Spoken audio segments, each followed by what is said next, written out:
Very good day to you all. And I firmly believe that you are doing well in your studies as well as the other matters. So now we are coming to the session number 7 in International Finance course unit. So today we are going to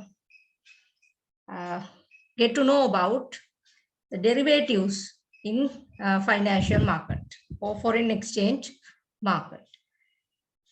So if I recall you regarding what we have done in our previous 6 sessions, in session number 1, we discussed about why it is important to study international finance. Then in that way, we identified the rising of the international trade and the expanding the multinational institutions into the emerging nations, and due to the globalization, etc., there is a requirement to know well about international finance.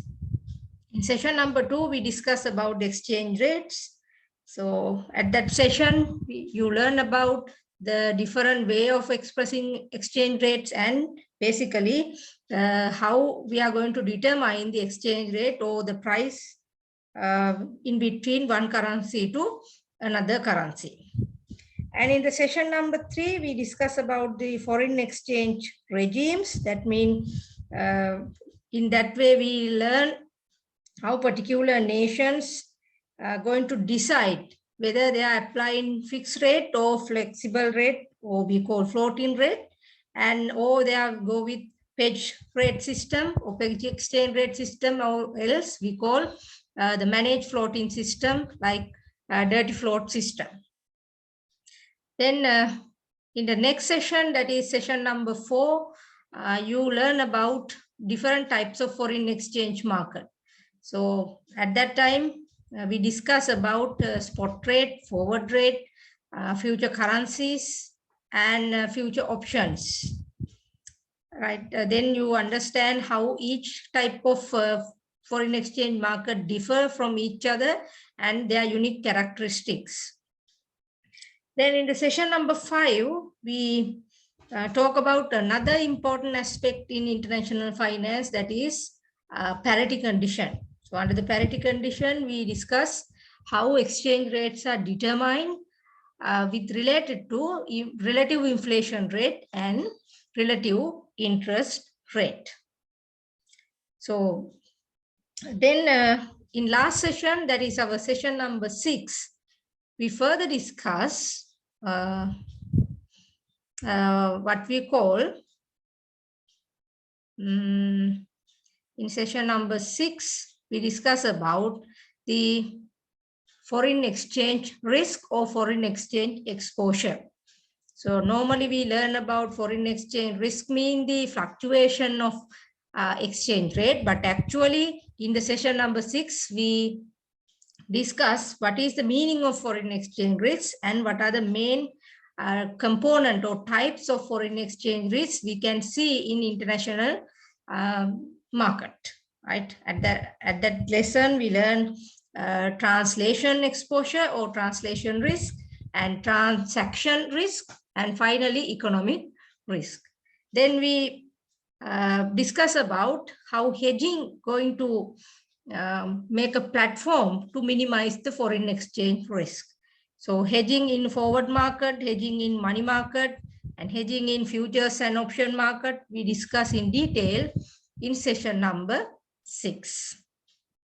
So today we are coming to another important aspect, another important component in international finance. That's what we call derivatives. So what is this derivatives? So in session 6, actually we discuss about how people are manage or to minimize or manage to get the minimum consequences from foreign exchange risk. So we learn how hedging plays a key role in minimizing foreign exchange risk. So in the session 6, we basically focus on the the payments we are going to make as well as the payment we are going to receive in future with the impact of exchange rate fluctuation. Now in the derivatives, what we are focusing is when we are paying some interest payment for our borrowings in foreign denominators, like when we are taking loans from China, we have to pay it, right? After maturity period or after the credit period is over, we have to pay principals as well as during that time we have to pay interest rate. Okay, so we know when we are taking interest loans, even in a bank, there are two types of interest we can see, that is a fixed interest rate and floating interest rate. So when we are paying fixed interest rate, that we know exactly how much we are ready to pay. But if we are taking the floating interest rate, then we are having some sort of risk that interest payment going to be changed according to the interest rates fluctuating. Another thing is a cost we are going to incur when we are taking loans or when we are trying to invest into other foreign denominators. So derivatives are the techniques we are using to minimize that sort of investment cost as well as interest risk. අපි සාමාන්‍යයෙන් දන්නවා අපි loan එකක් ගත්තාම අපි හිතමුකෝ අපි පිටරටින් loan එකක් ගත්තාම අනිවාර්යයෙන්ම අපිට interest එක pay කරන්න වෙනවා. ඒකට interest එක pay කරනකොට interest අය කරන ක්‍රම දෙකක් තියෙනවා. fixed interest rate එකකට ගන්න පුළුවන්. එහෙම නැත්නම් flexible or floating rate එකකට ගන්න පුළුවන්. fixed එකකට ගත්තොත් අපි exactly දන්නවා මේක තමයි ගෙවන්න ඕනේ මාසෙ අන්තිමට හෝ අදාළ period එක ඉවරන වෙනකොට. හැබැයි floating එකකට ගත්තොත් අපි දන්නේ නැහැ interest rate එක interest payment එක කොච්චරක් වෙයිද කියලා. මොකද interest rate එක fluctuate වෙනවා. සහ අපි සාමාන්‍යයෙන් loans ගන්නකොට බැංකුව හරහා අපි දන්නවා අපිට සාමාන්‍යයෙන් considerable cost එකක් pay කරන්න වෙනවා. right, legal fee කියයි, bank charge කියයි, ඊට පස්සේ crib එක access කරන්න කියයි. So there are so many transaction cost when we are taking loans. Or if we are going to invest something, that also we have to pay some sort of cost. So in order to change that things, we can, in order to minimize that sort of interest rate risk as well as a financial cost, we can use some sort of mechanism or some sort of approaches.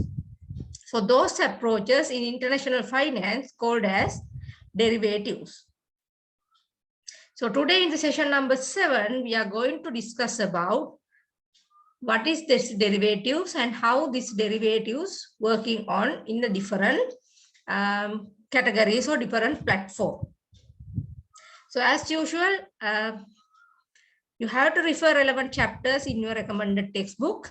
So for the session number 7, you need to refer chapter 9 in your recommended textbook. Right. So moving on with the learning outcomes or learning objectives of this session. So first we are going to describe interest rate swap and currency swap. So those are the two main component coming under the derivatives. And then we try to explain how this interest rate swap and currency swap can be used to manage foreign exchange risk, as well as in here we are trying to explain about how to manage interest rate risk or interest rate fluctuation as well as transaction cost incurring with the borrowing and lending. And finally, we are going to calculate the appropriate payments and receipts associated with the derivatives or interest rate and currency swap. So these are the main objectives. So at the end of the session, you will be able to clearly identify what is this interest rate swap and currency swap coming under the derivatives in international finance market, and how we are going to manage the foreign exchange risk as well as interest rate fluctuation and transaction cost. Okay, so moving on with the first thing, what is this foreign currency derivatives? Or normally we call them as a derivatives or Sometimes it calling as a foreign currency derivatives. Okay, whatever the term it use, those both are synonymous. So use derivatives to reduce the variability of expected future cash flows associated with variable rate borrowing and commercial purchase and sale transaction, including commodities. Now, why we are using derivatives, or we so-called derivatives, to reduce the variabilities, that is the fluctuations of expected future cash flows, there's are associated with borrowing and lending.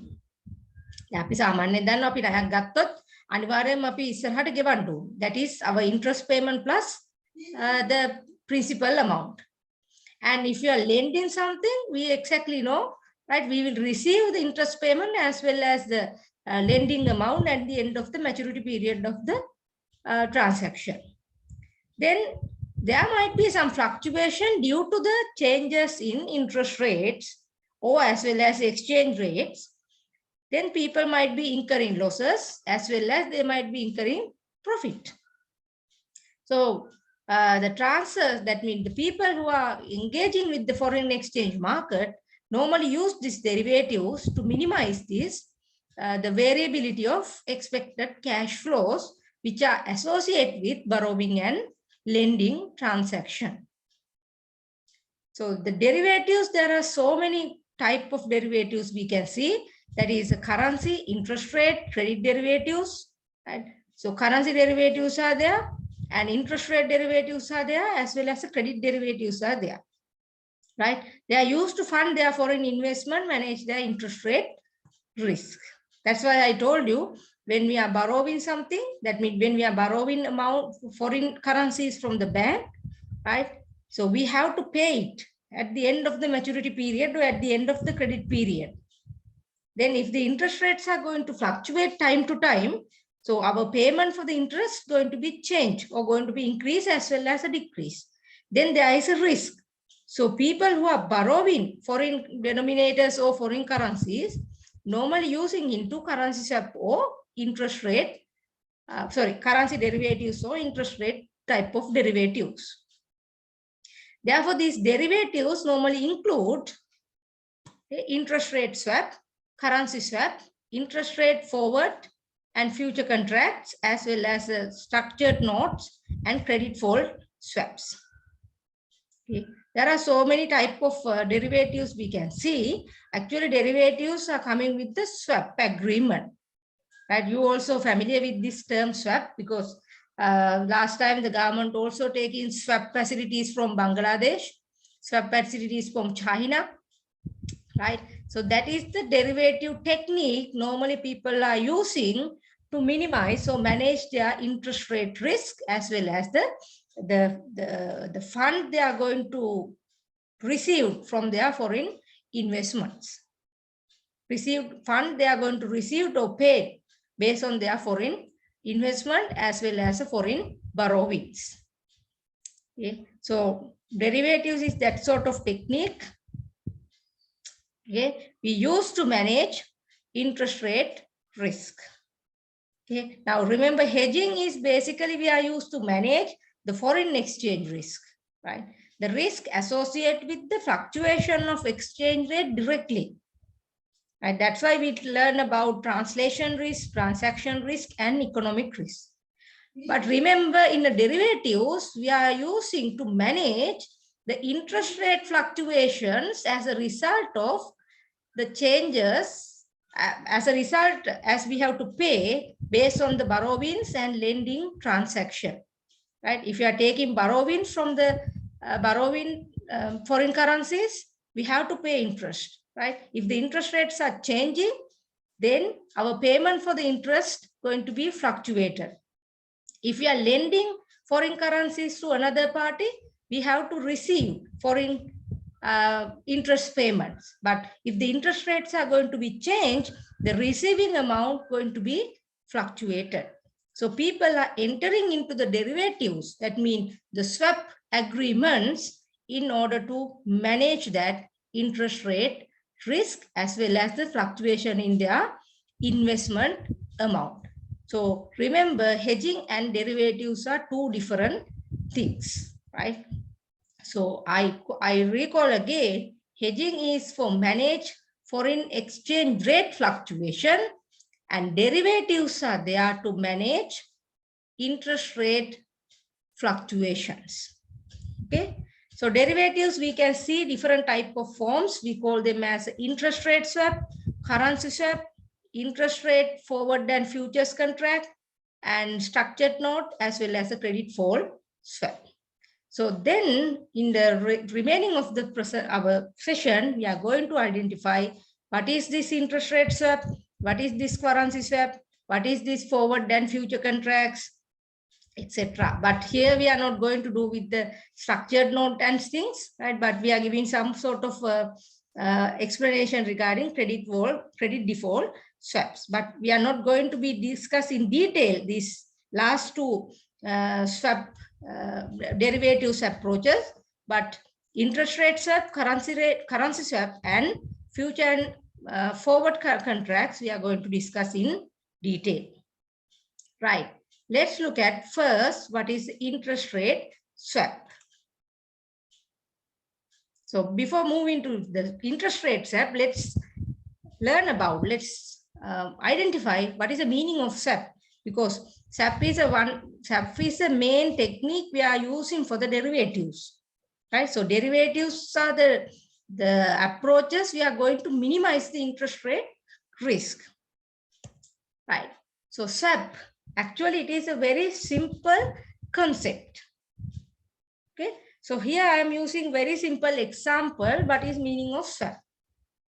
Right. Here, look at this example. Now, suppose that Mr. A has a commodity that he does not need. Right. Suppose that you have some commodity that you are not actually required right now, actually need right now. And B has another commodity that he also doesn't need. But what is the B already has, right? A also required it, right? And what is the A already has and B also required it. And remember, what is the commodity that A has right now, he doesn't need it. And similarly, the commodity that B already has now, he doesn't need it. But both A and B need the other commodities each other. That means they need, A need B commodity and B needs A's commodity. Okay. Now the best solution is to exchange them. So remember, the swap is we term called exchanging. Samanya swap එකක් කියලා කියන්නේ exchange කරනවා කියන එක. So what we are exchanging? We are exchanging one commodity to another. That some person doesn't need it, but he already has it. But B has a commodity that he doesn't need it. So what they can do is A can change its commodity with B and B can change his commodity with A, right? So let's look at this one in graphical way. Okay, let's look at this way. I'm just drawing in a simple way here. Okay, now suppose this is A, right? And suppose this is B. Right. Now A has something that he doesn't need it, but A requires something that B already has. A අවශ්‍ය වෙන දේ B ළඟ තමයි තියෙන්නේ. B ට අවශ්‍ය වෙන දේ තියෙන්නේ A ළඟ. So they can transfer it, they can exchange it. Okay. Now, how A and B know they have something that each other needs? Okay. So that is where the swap agreement, so swap approaches coming into action. Right, සාමාන්‍යයෙන් A ළඟ තියෙන එක B ට අවශ්‍යයි, B ළඟ තියෙන එක A ට අවශ්‍යයි කියන එක දෙන්න දන්නේ නැහනේ. Right. So guys need to have some middle party. Okay. තොර මේ මැද්ද එක්කෙනෙක් ඉන්න ඕනේ. Right. There should be a middle party. Let's call X. Right. So X takes something from A and going to exchange to B. And X also taking something from B and going to exchange it A. So this is a simple agreement we call swap. This is actually swap mean exchanging, right? Now, assuming that now they don't know each other, and there is no so-called X. Right? අපි හිතමු දැන් A and B කියලා දෙන්නෙක් ඉන්නවා. A ට තියෙන A ළඟ තියෙන දෙයක් A ට අවශ්‍ය නැහැ. B ළඟ තියෙන දෙයක් B ට අවශ්‍යත් නැහැ. Right? Now, what A can do is A can sell what he has to C. Right? A ළඟ තියෙන එක විකුණනවා C ට. Right? And B can sell what he has to D. Right? B එකක් sell කරනවා. Right? Now, if A wants something that B already has it, right? B ළඟ තිබ්බ දේ දැන් A ට ඕන නම් A has to take it from D now. Right? දැන් A ට අවශ්‍ය දේ ගන්න නම් දැන් කා ළඟද B ළඟ තිබ්බ කලින් බාණ්ඩේ තියෙන්නේ D ළඟ. So A has to come to D. Similarly, B has to go to C and take what he needs. Okay. Right? This is a normal procedure. But what we see in the SAP agreement, right? What we see in SAP agreement is A and B going to do the exchange with the using of the middle party we call X. Right? So that is we call SAP banks or SAP facility bank. Right?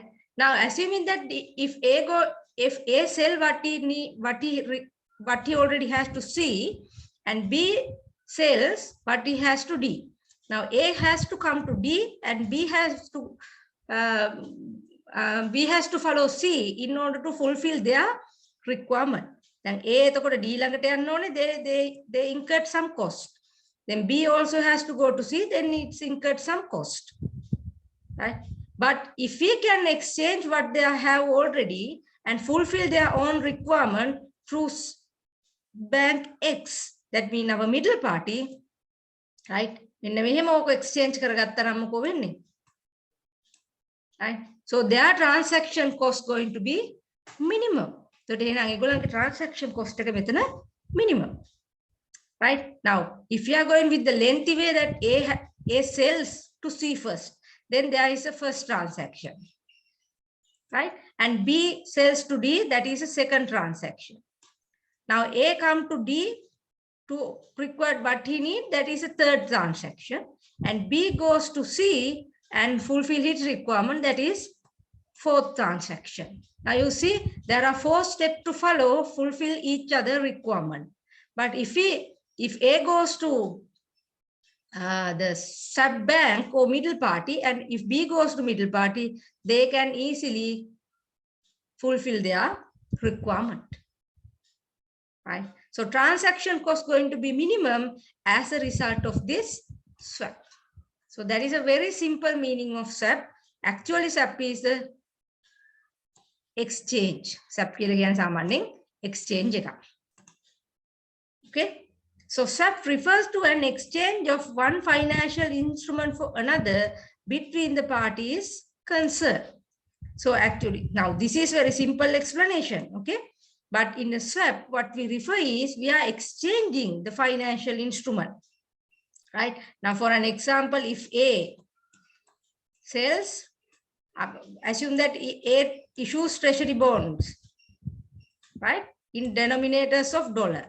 Right? A issue karnawa dollar denominators treasury bonds, and B in other way around issues, right, treasury bill or treasury bond with pound, right, with pound.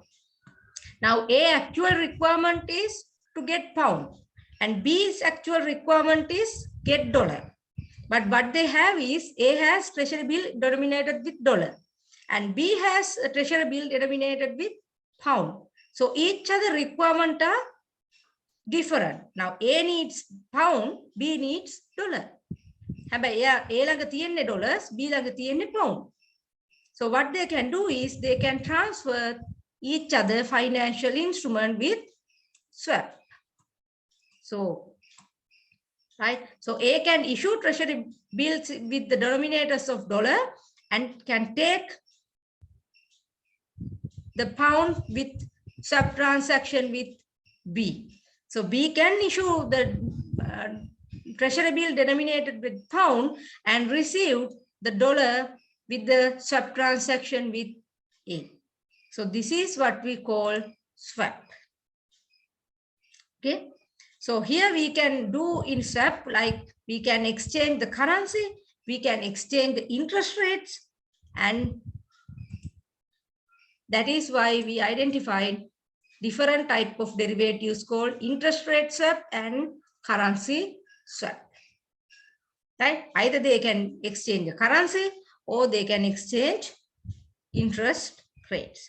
The agreements between two counterparties to exchange the sequence of cash flows. So they can exchange the cash flows. Right? Like what we say. Okay. They can transfer in dollar into pound and pound into dollar treasury bills. The swap is an agreement to exchange cash flow as a specific future time according to the certain specific rules. So definitely there are rules, right? We have to follow. That is why there is a middle party in always to facilitate to having this swap. So SAP allows to reduce borrowing cost and increase control over interest rate risk and foreign currency fluctuation. Okay, so SAP is the derivative technique which allow to reduce the borrowing cost. Make a borrowing cost right? As well as it's also need to manage the interest rate fluctuation. Right? Interest rate fluctuation. And finally, it also make the management of foreign currency risk. Right? So in our session number 6, what we learned in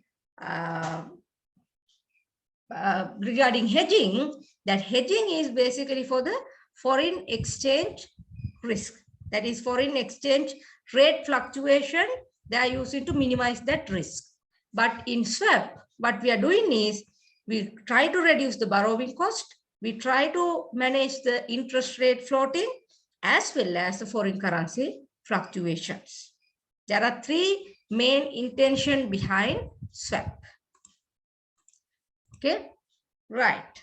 Now let's see our first type of swap or first type of exchange with related to interest rate.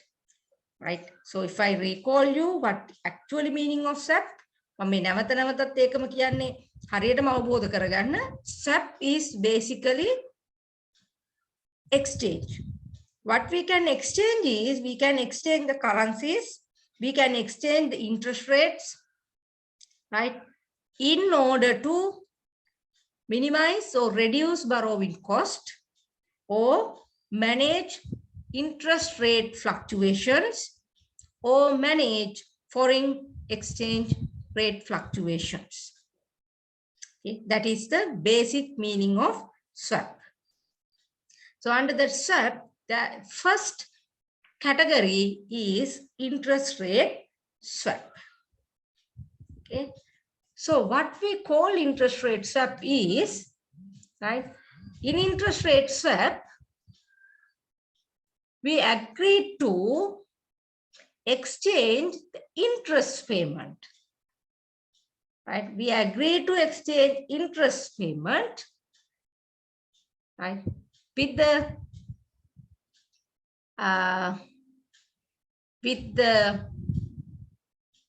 including fixed interest rate to floating interest rate. Right? So in interest rate swap, what we are doing is we are transferring, right? We try to transfer or exchange fixed interest rate to floating interest rate. Okay, right. So interest rate swap is a contractual agreement between two parties to exchange only interest payment. Remember this one, right? This we are only exchanging interest payment. We are not exchanging the principal amount, that is our blending or borrowing amount, we are not exchanging, but we are exchanging the interest payment. Right. So in the next slide, we explain the example, then you will get more understanding about what is this interest rate swap. Okay, right. So the one of the characteristic coming under the interest rate is, so normally this sort of interest rate swap, it is matured, or the interest rate swap agreement time being is not less than 1 year, but not more than 15 years. සාමාන්‍යයෙන් interest rate swap agreement එකක් එහෙම නැත්නම් exchange agreement එකක් අපි යොමු කරන්නේ අවුරුද්දකට වැඩි, හැබැයි අවුරුදු 15කට අඩු. But in most of the transactions are falling within 2 years to 10 years. Those are common practices in interest rate swap. Right? And other important characteristic you need to know under the interest rate swap is, so interest rate in here, then up interest rate එක කිව්වම එක එක රටවල එක එක interest rate කියනවානේ, right? The Sri Lankan interest rate one thing, and Indian interest rate is another thing, right? Based on their borrowing and lending demand, their interest rate going to be changed.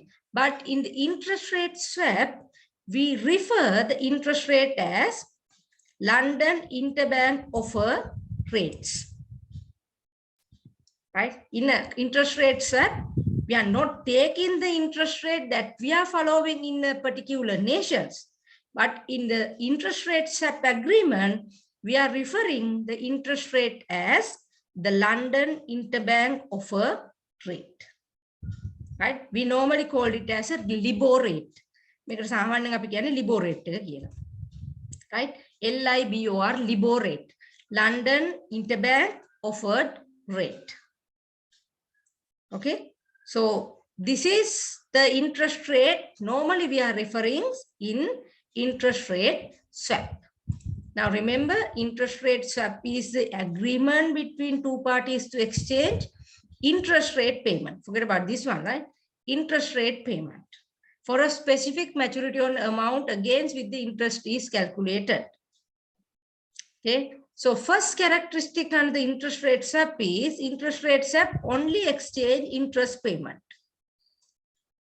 Right? Yeah, only exchange between two parties interest payment. And the second characteristic is no principal amount going to be exchanged. Principal amount exchange, right? And the maturity period of this interest rate swap is normally more than 1 year and less than 15 years. But in practice, we can see the majority of the interest rate swap are going to be with 2 years to 10-year time period. And the final, fourth most important characteristic under the interest rate swap is, in here what we refer as interest rate is we called London Interbank Offer Rate, or in short we call LIBOR rate. Actually not rate, LIBOR. Right? So that is the rate we are referring in interest rate swap. Okay? Right. So I hope that you understand what is a simple meaning of interest rate swap. Right. Now look at this example. Right? Then you will understand what is the meaning of interest rate swap and why people are entering in this kind of swap transaction. Right. Now look at, we have two scenarios, right? There are two persons like trade A and B. They both require $100 million for 5-year period. That means they require this investment amount or this amount for next 5 years period. Right? So ඒගොල්ලන්ට $100 100ක් අවශ්‍යයි A and B ට ඊළඟ අවුරුදු 5 තුල.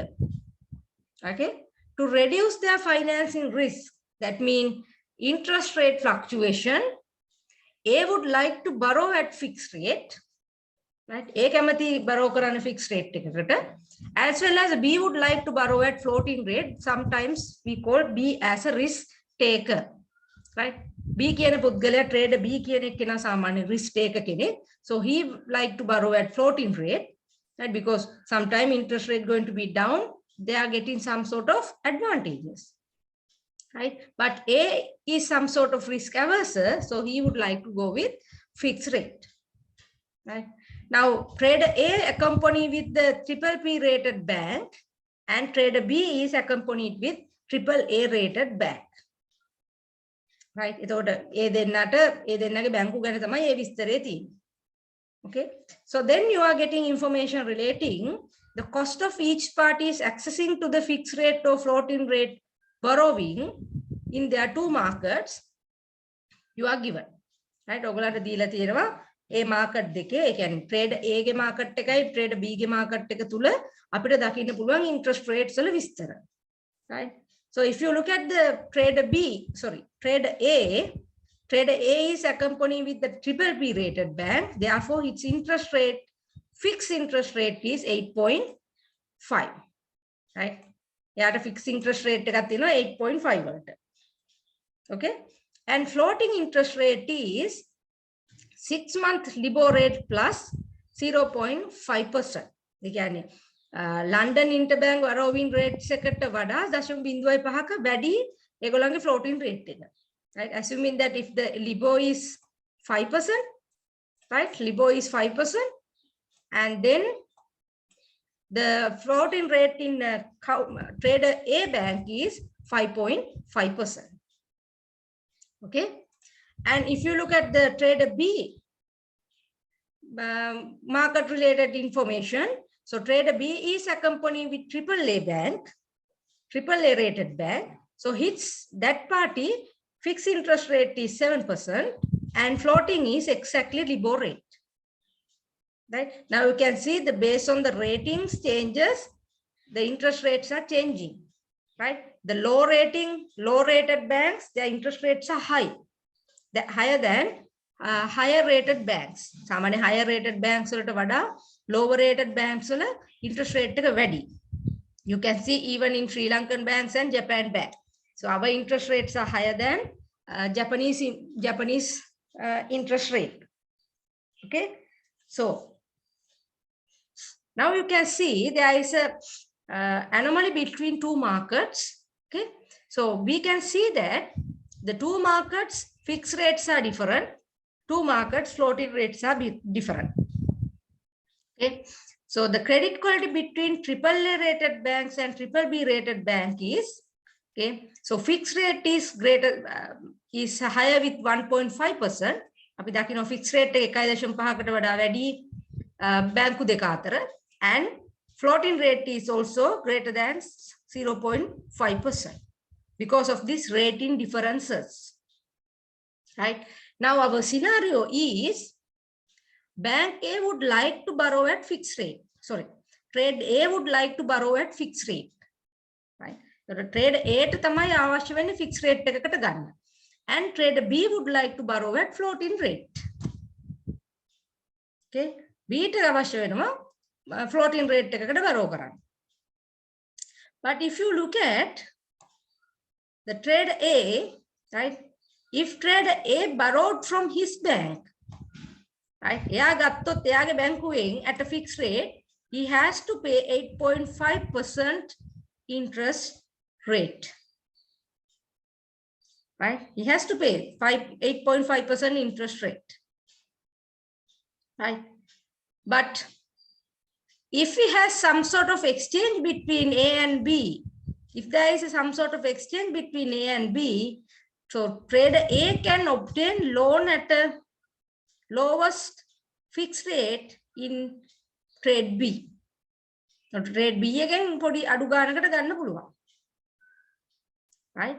So then trade A are looking for a interest rate swap facility. On a trade A kenawa hoyanna interest rate swap facility එකක් එක්ක. Why? Because if trade A going to take loan at a fixed rate from his triple B rated bank, he has to pay 8.5% interest rate. That is more 1.5 more than triple A rated bank interest rate. Okay. So now trade A has a very eager requirement to have interest rate swap agreement. Okay. Now look at this. Okay. So doing it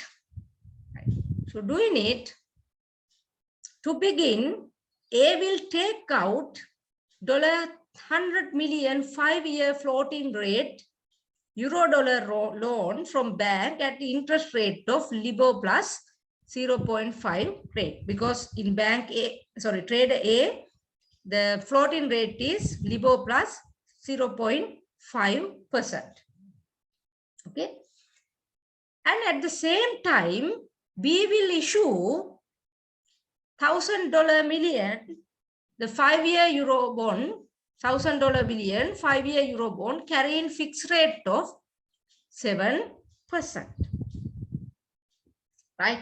So then A avasthavema B කියන trader B එක්කෙනා issue කරනවා how $100 million worth තියෙන euro bonds. Right? Now we are trying to see how this sub transaction, interest rate sub transaction going on. Okay. Now, what is the initial requirement? A would like to take borrowing at a fixed rate, and B would like to take borrowing at a floating rate. But what actually they are doing is, now A will take loan from the bank at a floating rate. Why? Now floating rate is the lowest rate at that time, right? And trader B issue its treasury bonds, right? Or issue its bonds at a fixed rate, because that is the lowest rate he can take.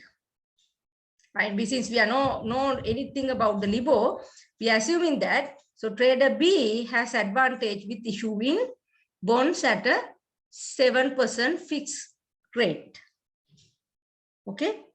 But the requirement is A need to have a fixed rate and B need to have a floating rate.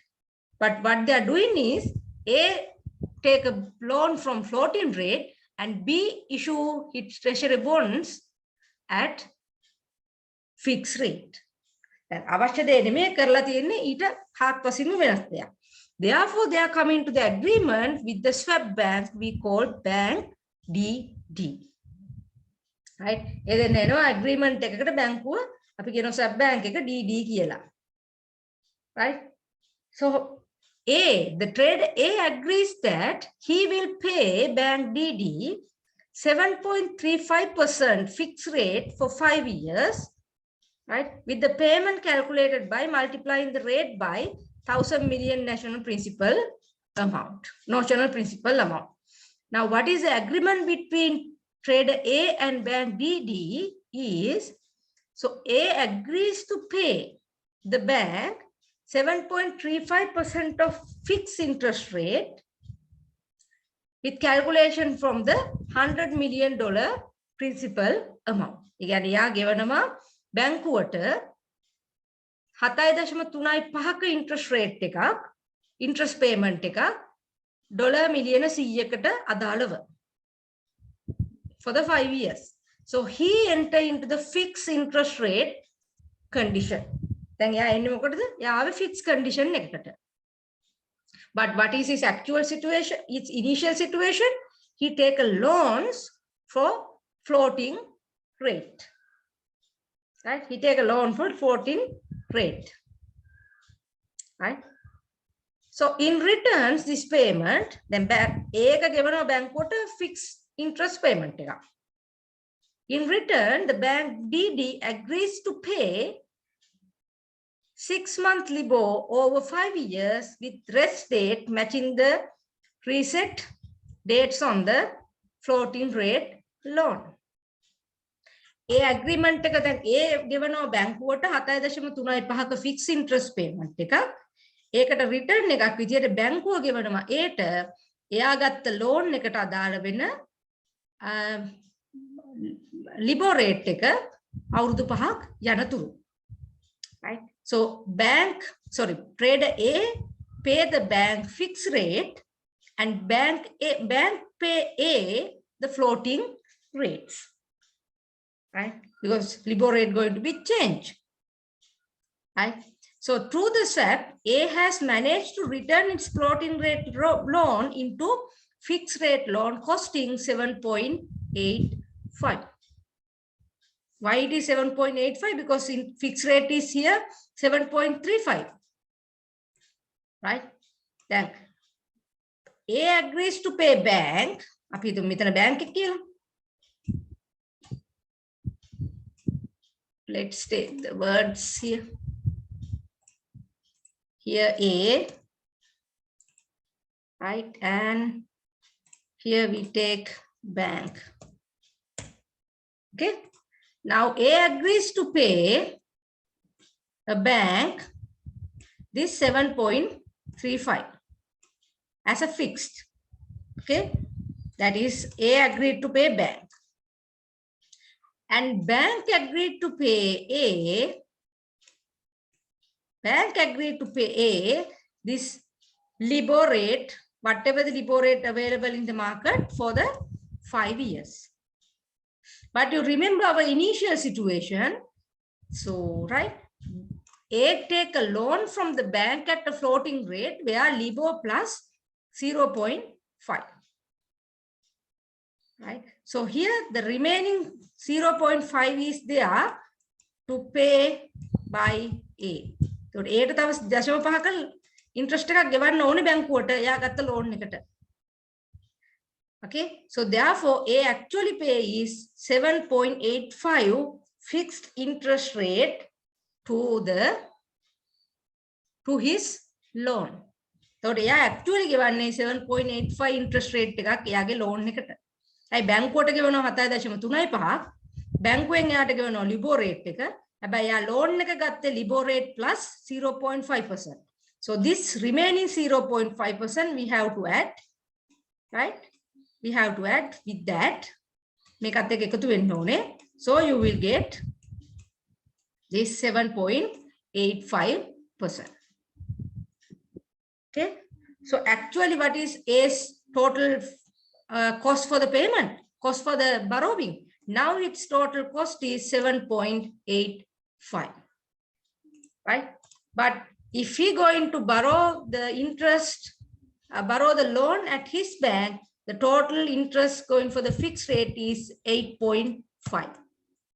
Now he has some sort of advantage going through the interest rate swap, right? මේ එකක් තමයි interest rate swap එකේ යට තියෙන වාසියයි. Actually A ට fixed rate එකකට ගන්නනේ. හැබැයි යා fixed rate එකකට යාගේ market එකෙන් ගත්තා නම් එයාට 8.5ක් ගෙවන්න වෙනවා interest rate එක. හැබැයි යා මොකද කරේ? යා ගත්තේ floating rate එකකට loan එක ගත්තා. Right? He take the loan at a floating rate, but he enter into the swap agreement with the bank, right? He will pay bank 7.35 for 5 years, for the next 5 years, and bank will pay him to the LIBOR rate for the next 5 years. Right? But he took the loan at LIBOR plus 0.5, right? With together with 7.35 to 0.5, actual cost of A to take the loan or manage the loan is 7.85. Right? ඒක තමයි යාගේ actual cost එක. Okay. So if we are going with the bank, initially he has to pay 8.5, but he now ended up with the fixed rate of 7.85. So යාගේ cost ඇත්තටම cost saving එක කීයද? Cost saving is equal to 8.5 minus 7.85. Right? So that is a cost saving. So that is the advantage of entering into the interest rate swap for a trader A. Okay. Right. Then if you look at the how trader B action, right? So trader B also entered into the swap. Why? Now trader B already issued 100 million worth of euro bonds at a fixed rate. But its actual requirement is going with the floating interest rate. Actually floating interest rate. So trader B entered into the swap agreement with bank where it agreed to pay 6 months LIBOR to the bank. Right? 6 months LIBOR එකක් බැංකුවට. on national principal amount plus 100 million for 5 years in exchange for receiving payment of 7.25. Right? Now, a B has exchanged its fixed rate loan for a floating rate loan. Right? එයා බැංකුවට ගෙවනවා flexible rate එක instead of receiving payment of 7.25 fixed rate from bank. Right? So B has swapped its fixed rate loan for a floating rate loan carrying effective cost of LIBOR minus 0.25. Why it is 0.25? Because he issued the bonds at 7%. Right? He issued the bonds at 7%. Okay, and he agreed to pay bank the LIBOR rate. Right? He agreed to pay bank the LIBOR rate. Okay, and he will receive the payment of 7.25%. Right? So bank pays 7.25%. Right? Bank pays 7.25%. And he agrees to pay bank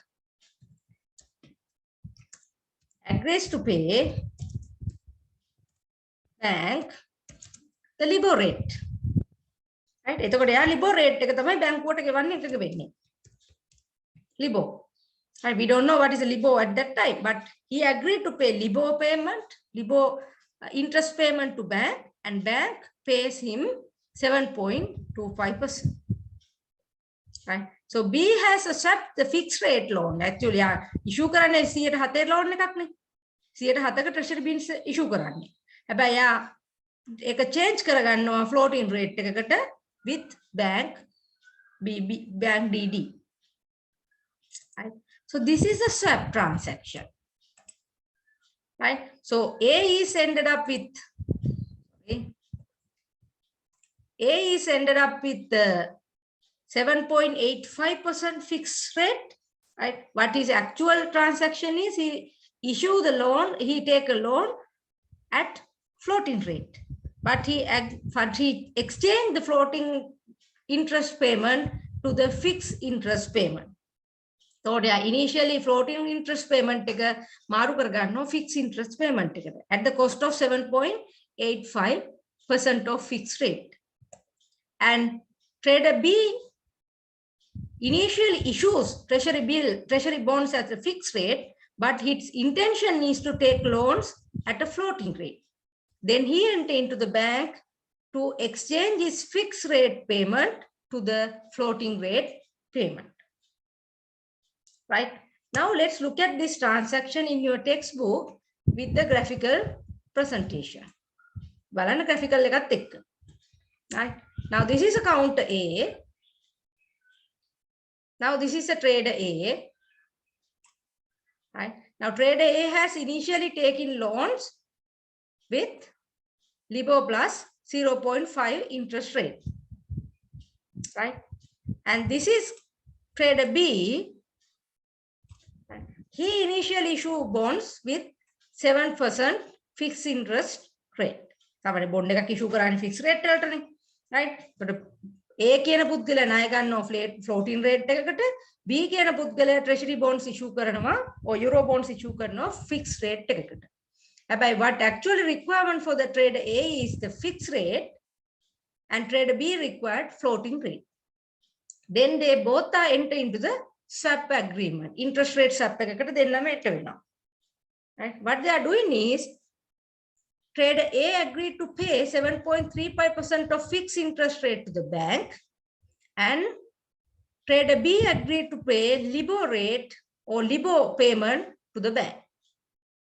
As a return, bank pay LIBOR rate to the trader A, right?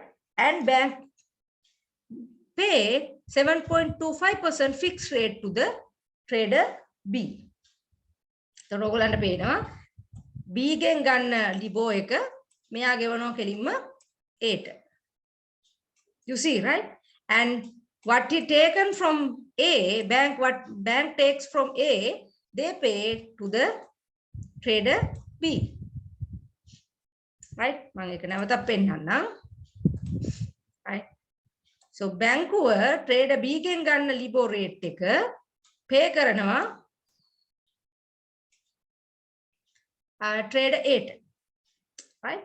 And what the bank receive from trader A as a fixed rate, now bank pay it as a fixed rate to the trader B. Trader B ට ගෙවනවා fixed rate එකක් විදිහට. Right? So what is the net income for the bank? So the bank quoted වාසිය මොකද්ද මේකෙන්? Now you can see LIBOR rate is completely set off. Bank collect LIBOR from trader B and pay that LIBOR to the trader A. Right? Then that interest payment getting set off. The main interest payment can set off. Right? Because their total requirement is 100 million loan. Requirement is 100 million loan LIBOR rate payment bank විසින් 100 million loan LIBOR payment එකක් විදිහට trader A ට ගෙවනවා. Right? For the 100 million loan, trader A pays 7.35% interest payment to the bank. With that amount, bank pays 7.25% to the trader B. Then actually, what is the net profit for the bank? The net profit is the difference between what the bank pays from the collection of trader A. So trader A ගෙන් අරගෙන trader B ට ගෙවන අතර තියෙන ප්‍රතිශතය තියෙනවා 0.1%. Isn't it? Right? So that is the bank net gain from this swap agreement. Right? That is the bank agreement. So here what we can see is, right? So trader A get the advantage to fix its loan payment to the 7.85%. If we go with the actual payment, he has to pay 8.5%. Yeah, එයාගේ market එකෙන් ගත්ත නම් එයාට ගෙවන්න ඕන 8.5. Right? For the counter B, actually he will receive the net cost. Right? Here net cost is he has to pay LIBOR rate for the bank. මෙයාට මේ LIBOR එක ගෙවන්න වෙනවා බැංකුවට. Right? And he has to pay 7% interest payment for his bond. Yeah, bond වලට 107ක් ගෙවන්න මොකද he already issued that one. Right? And he received the bank 7.25% interest rate. Right? So then he ended up with LIBOR minus 0.525% actual cost. Right? LIBOR minus 0.25% actual cost. Right? But when he had taken the loans from his bank, at that time, he has to take LIBOR rate. හැබැයි counter B එක floating rate එකකට ඒ වෙලේ ගියා නම් එයාට LIBOR rate එකකට යන්න වෙනවා. හැබැයි දැන් එයාට අවසානයේ LIBOR minus 0.25% cost එකක් තමයි ඇවිල්ලා තියෙන්නේ. So both parties taking win-win chance because of the interest rate swap. Right? මෙයා කලින් ගියා නම් මෙයාට 7.85 ගෙවන්න වෙනවා. හැබැයි 8.5% එකක් ගෙවන්න වෙනවා. එයාගේ fixed interest rate එක. එයා ඒක අවසානයේ ගෙවලා තියෙන්නේ 7.85. Trader B floating rate එකකට ගියා නම් එයාගේ බැංකුවේ ඒ වෙලාවේ එයාට යන්න වෙනවා LIBOR rate එකකට. හැබැයි එයා interest rate swap එකකට ගිය හින්දා එයාට actual cost එක වෙන්නේ LIBOR minus 0.25. And bank also getting advantage from this transaction because of the payment difference between trader A to trader B. That is 0.1%. Right? So this is what we call swap. Interest rate swap. Okay? So you can see, if trader A going with the fixed interest rate, actually he has to pay 8.5. But in here, what he actually pay is 7.85% interest cost. Right? If trader B going with the floating rate at that time, he has to pay LIBOR 6 months LIBOR with the as a floating rate. But what he actually doing is he going with LIBOR minus 0.5%. Right? එයාට අනිවාර්යයෙන්ම LIBOR minus 0.5% interest එකකට තමයි එයා ගිහිලා තියෙන්නේ. Right? So this is why we call in the SUP agreement the transactions, right? SUP agreement, it reduces the borrowing cost as well as it control over interest rate risk. It reduces the transaction cost, borrowing cost, right? So it reduces the borrowing cost of A, right? මෙයා actually ගත්ත නම් 8.5යි හැබැයි final borrowing cost එක කීයද එයාගේ 7.8යි. Trader B actually ගත්ත නම් එයාගේ borrowing cost එක LIBOR rate, LIBOR 6 month LIBOR, but actually he ended up with, see, he ended up with LIBOR minus 0.25%. LIBOR එකටත් වඩා 0.25ක් අඩු එයා දැන් ගන්න එයා දැන් payment කරන විදිය. So bank also getting advantage with 0.10%. Right? And the thing is, in the SUP agreement, we need to remember, right? The principal amount has to be equal for both parties. The requirement principal amount has to be equal for both parties. The principal amount is සමාන වෙන්න ඕන. Otherwise, the interest payment going to be changed. Right? And for an example, if this is a $200 million, right? And the 200 million interest payment is completely differ with 100 million interest payment. Therefore, in a interest rate swap, the principal amount or the total payment or total loan amount has to be equal for both parties, as well as a maturity period need to be same. Right? Those are some few conditions. Right? Otherwise, that cannot be advantage for both all parties. Right? So loan amount එක ගත්තට පත්තන පාර්ශව දෙකේම සමාන විය යුතුයි සහ maturity period එක සමාන විය යුතුයි. So then you can see how it getting advantages for all the parties engaging in interest rate swap. Okay, so that's the interest rate swap we discuss. Right? So next we are going to discuss about the currency swap.